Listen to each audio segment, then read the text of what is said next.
एक मोठी अपडेट येते। इंदापुरातील जखमी कर्मचाऱ्याचे रक्ताचे नमुने हे पोलिसांना मिळाल्याचं समजतंय। आईस्क्रीम मधील बोटाचे नमुने आणि जखमीचे नमुने हे आता तपासले जाणार आहेत।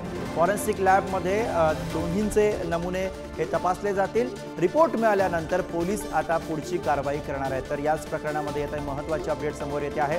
इंदापुरातील जखमी व्यक्तीचे रक्ताचे नमुने हे पोलिसांना मिळालेले आहेत।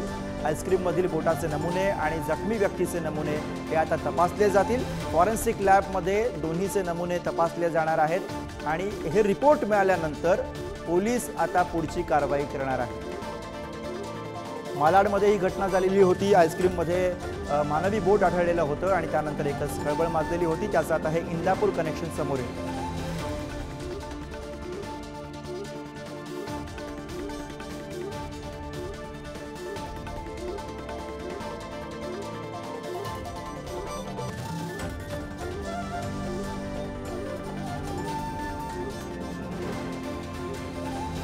आणि आपण आता याच विषयी अधिक बोलूया। दोन प्रतिनिधी आपले या क्षणाला दोन ठिकाणावरून आपल्या सोबत आहेत। फॉरेन्सिक लॅब बाहेरनं निखिल चव्हाण आपल्या सोबत आहेत आणि त्याचबरोबर जखमी व्यक्तीचे नमुने ज्या ठिकाणावरून घेण्यात आलेले आहेत तिथनं ज्ञानेश्वर चौतमल आपले प्रतिनिधी आपल्या सोबत आहेत। सगळ्यात आधी आपण जाऊयात ज्ञानेश्वर चौतमल यांच्याकडे।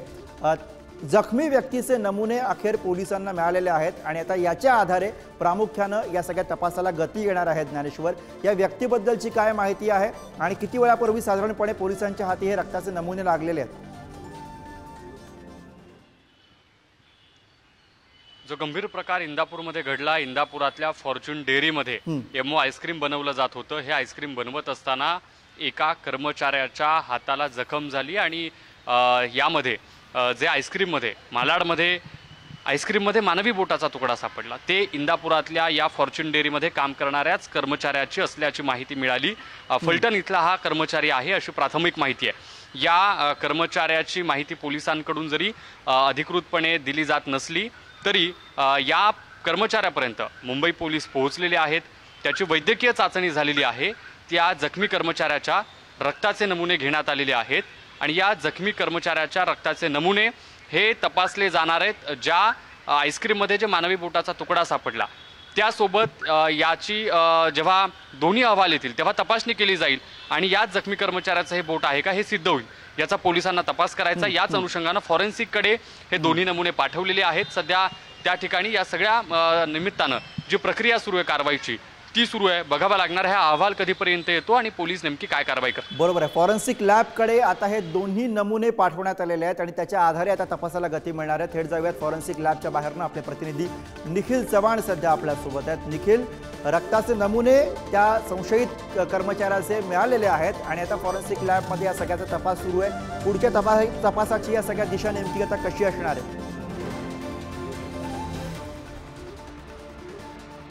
नक्कीच गुरुप्रसाद, ज्या दिवशी मालाडमध्ये अशा प्रकारचं संपूर्णपणे प्रकरण घडलं त्यावेळी मानवी बोट आहे ते आईस्क्रीममध्ये सापडलेलं होतं।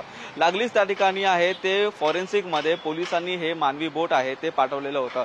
त्यानंतर पाहायचं झालं तर या संपूर्णपणे प्रकरणाचा तपास घेत इंदापूरपर्यंत पोलीस पोहोचले आणि ज्या व्यक्तीचा जो नमुना आहे तो आता नमुना पोलिसांनी सॅम्पल कलेक्ट केलेला आहे आणि जे युनिट जे बोलतात ते युनिट आता फॉरेन्सिक लॅबमध्ये पाठवलं। आपण फॉरेन्सिक लॅबच्या बाहेर आहोत। या ठिकाणी पाहू शकतो की जी संपूर्णपणे चाचणी आहे ते दोन्ही सॅम्पल घेऊन ही केली जाणार आहे आणि या सॅम्पलच्या आधारे जो रिपोर्ट तयार होईल तो रिपोर्ट पोलिसांना दिला जाईल। परंतु जर सॅम्पल मॅच झालं तर या ठिकाणी डीएनए साठी देखील त्या व्यक्तीला पोलीस घेऊन येऊ शकतात आणि त्याचा डीएनए आहे तो या ठिकाणी तपासून पोलीस अजूनचा जो पुढचा अहवाल आहे तो तयार करू शकतात। यामुळे आता फॉरेन्सिक लॅबमध्ये ही संपूर्णपणे बरोबर निखिल, त्यामुळे आता फॉरेन्सिक लॅब मधनं सगळ्यात आधी अहवाल काय येतो हे आपल्याला बघावं लागणार आहे। वेळोवेळी तुमच्याकडनं अपडेट्स घेत राहू। धन्यवाद निखिल आणि ज्ञानेश्वर या सगळ्या सविस्तर माहितीसाठी।